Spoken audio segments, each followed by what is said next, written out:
आप सबका create knowledge 365 में स्वागत है। आज हम एक्सरसाइज 8.1 का 4th नंबर क्वेश्चन को हल करेंगे और अच्छी तरह से समझेंगे।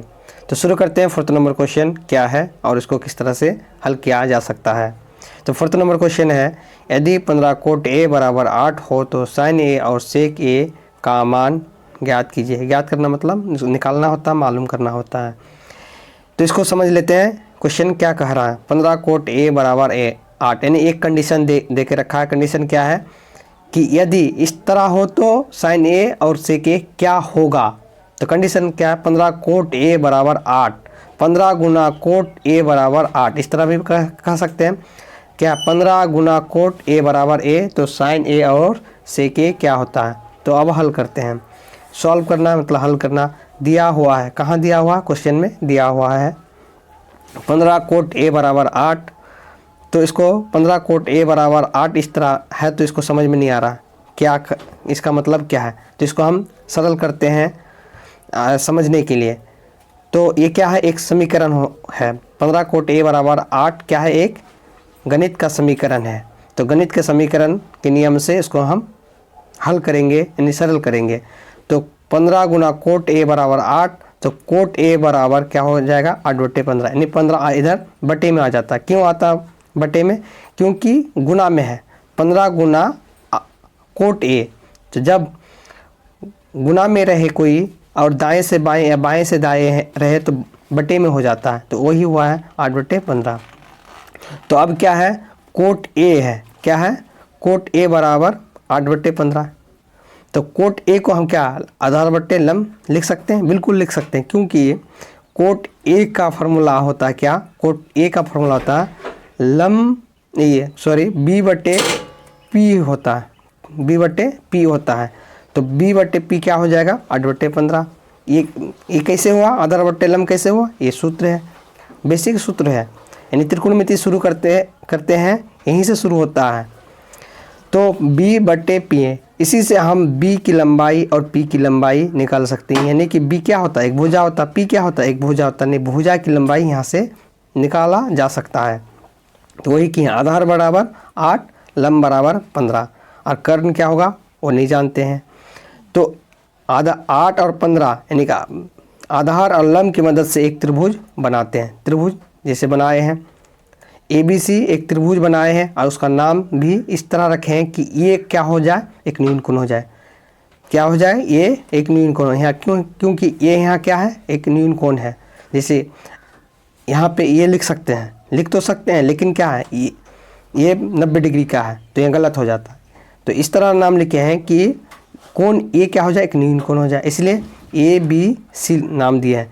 यदि आप इस तरह लिखेंगे ABC, इस तरह लिख सकते हैं, लेकिन यहाँ क्या हो जाए, कोण न्यून कोण नहीं होगा, इसलिए इस तरह करके ABC लिखे हैं।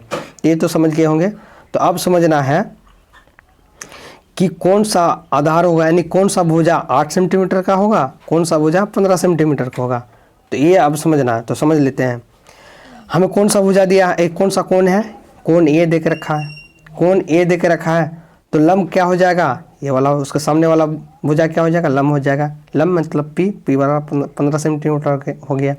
और कर्ण, ये कर्ण हो जाएगा, कारण कि 90 डिग्री है, तो 90 डिग्री के सामने वाला भुजा क्या हो जाएगा, कर्ण हो जाएगा। बाकी तीसरा भुजा आधार हो जाएगा, ये आधार हो गया। तो यहाँ से हम समझ सकते हैं कि जब कोण A रहे तो लंब क्या हो जाएगा, BC हो जाएगा, और कर्ण AC हो जाएगा, और आधार AB हो जाएगा। इतना समझ में आ गया।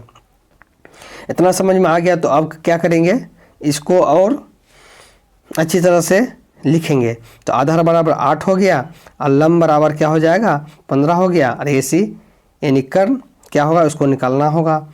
तो ये हम अच्छी तरह से समझ सकते हैं, या जानते भी हैं कि जब किसी समकोण त्रिभुज में, कौन सा त्रिभुज में, समकोण त्रिभुज में दो भुजा दिया हुआ हो, जब किसी समकोण त्रिभुज में किन्हीं दो भुजा दे के रखा हो, तो तीसरी भुजा को हम पाइथागोरस के नियम से निकाल सकते हैं। तो पाइथागोरस के नियम से निकालेंगे। तो पाइथागोरस का नियम क्या है, कर्ण स्क्वायर बराबर लंब स्क्वायर जो आधार स्क्वायर, ये क्या होता है, पाइथागोरस का नियम होता है, पाइथागोरस का फार्मूला होता है। तो कर्ण को इंग्लिश में या सिंबल में क्या लिखते हैं, एच लिखते हैं। तो एच स्क्वायर बराबर P square plus B square. तो एच क्या है, ए सी है, और स्क्वायर है तो स्क्वायर बराबर है तो बराबर बी सी, यानी लम क्या हो गया, बी सी हो गया। प्लस है तो प्लस ए बी, यानी बी मतलब ये कैपिटल, स्मॉल बी मतलब होता है आधार, बेस, ए बी स्क्वायर। तो ए सी की लंबाई कितना है नहीं मालूम, बी सी की लंबाई कितना है 15 है, तो 15 का स्क्वायर, और जोड़ ए बी कितना है, ए बी की लंबाई कितना 8, तो 8 लिख दिया, और स्क्वायर है तो स्क्वायर भी लिख दिया। या ए सी स्क्वायर बराबर 15 गुना 15 का स्क्वायर, 15 का स्क्वायर मतलब होता है 15 गुना 15, जब 15 गुना 15 करेंगे तो क्या हो जाएगा 225 हो जाएगा, इसलिए 225 लिखे हैं। जोड़ है तो जोड़, 8 का स्क्वायर 8 गुना 8 88 64। तो अब देखो ए सी स्क्वायर बराबर क्या हो गया, जोड़ के 289 हो गया, क्या हो गया 225 और 64 को जोड़े तो क्या हो गया 289। यहाँ ध्यान देने के बाद ए सी स्क्वायर बराबर 289 है, ए सी स्क्वायर बराबर 289 है, ये तो आ गया। हमको निकालना क्या है ए सी, अरे ए सी स्क्वायर और ए सी में फ़र्क है, हमको निकालना ए सी बराबर 289। तो ए सी स्क्वायर को यदि हटा देंगे तो क्या हो जाएगा ए सी हो जाएगा। तो स्क्वायर को हटाने के लिए, जैसे इधर स्क्वायर है तो इधर भी स्क्वायर होना चाहिए, दाएं स्क्वायर है तो बाएं भी स्क्वायर होना चाहिए। तो 289 की इस तरह लिखें कि स्क्वायर में हो जाए, जैसे 289 को 17 का स्क्वायर करेंगे, किसका स्क्वायर करेंगे 17 का स्क्वायर करेंगे तो क्या हो जाएगा, इधर भी स्क्वायर इधर भी स्क्वायर, तो स्क्वायर स्क्वायर क्या हो जाएगा कैंसिल हो जाएगा, कट जाएगा, तब क्या बचेगा ए सी बराबर 17। या तो इस तरह से भी हम कर सकते हैं, कोई भी ए सी स्क्वायर है, क्या है ए सी स्क्वायर बराबर 289 है, ये देख रखा है। तो ए सी ये क्या हो जाता है, स्क्वायर उधर जाकर रूट में चेंज हो जाता है 289, ये क्या हो गया। अब देखो स्क्वायर था उधर जाके रूट हो गया, और रूट से बाहर निकालने के लिए फिर स्क्वायर करना होगा, तो स्क्वायर और रूट ख़त्म हो जाता है, कैंसिल हो जाता है। तो ए सी बराबर कितना हो जाएगा 17 हो जाएगा। तो ए सी की लंबाई कितना हो गया 17 हो गया। ए बी की लंबाई दिया हुआ था, बी सी की लंबाई भी दिया हुआ था, तो अब हम तीनों भुजा निकाल लिए। तो अब क्या हो जाएगा, ये साइन ए हो, सेक ए हो, टेन ए, कोसेक, कोई भी आप त्रिकोणमितीय अनुपात दे दे हम निकाल सकते हैं, लेकिन हमको साइन ए निकालना है और सेक ए निकालना है। तो साइन ए बराबर लंब बट्टे कर, ये क्या फार्मूला है। तो लंब क्या होगा बेसी होगा, यानी ये देखिए इस तरह यही फिगर है। तो ए बी सी है, तो इसके सामने वाला भुजा क्या हो जाएगा लंब हो जाएगा, तो बी सी बराबर ए सी मतलब कर्ण होता है। और बी सी की लंबाई कितना 15 और ए सी की लंबाई है 17। यहाँ और एक चीज़ समझना, जब 15 सिर्फ नहीं है 15 सेंटीमीटर होता है, क्या होता है 15 सेंटीमीटर, क्या होता है 17 सेंटीमीटर होता है। देखो ऊपर में 15 सेंटीमीटर, नीचे में 17 सेंटीमीटर है, तो 15 17 कट नहीं रहा, लेकिन सेंटीमीटर क्या हो जाता है कट जाता है। जैसे ऊपर में 2 रहे नीचे में 2 रहे तो 2 क्या हो जाता कट जाता है। इसी तरह सेंटीमीटर ऊपर में भी नीचे में भी क्या है सेंटीमीटर है, तो क्या हो जाएगा कैंसिल हो जाएगा, बचेगा क्या 15/17।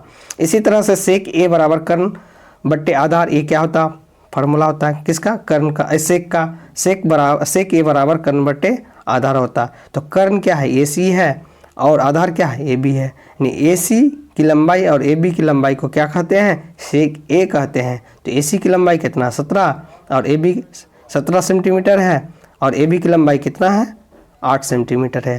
तो ये सेंटीमीटर कट जाता है, इसको लिखा नहीं जाता है क्योंकि कट जाता है, इसलिए 17/8 यानी सेक ए बराबर 17/8 हो गया। तो इसी को एक सेंटेंस में खूबसूरत सा आंसर देने के लिए ये इस तरह किए हैं, इसीलिए साइन ए बराबर 15/18 है और सेक ए बराबर 17/18 है। इसी तरह के प्रत्येक क्वेश्चन को समझ सकते हैं या समझ के बना सकते हैं। तो यदि अच्छा लगे तो चैनल को सब्सक्राइब कीजिए, लाइक कीजिए, शेयर कीजिए, औरों तक पहुंचाने के लिए शेयर करना ही पड़ेगा, और इस तरह के वीडियो को पाने के लिए आपको सब्सक्राइब करना होगा। तो thank you for watching this video, waiting for next video.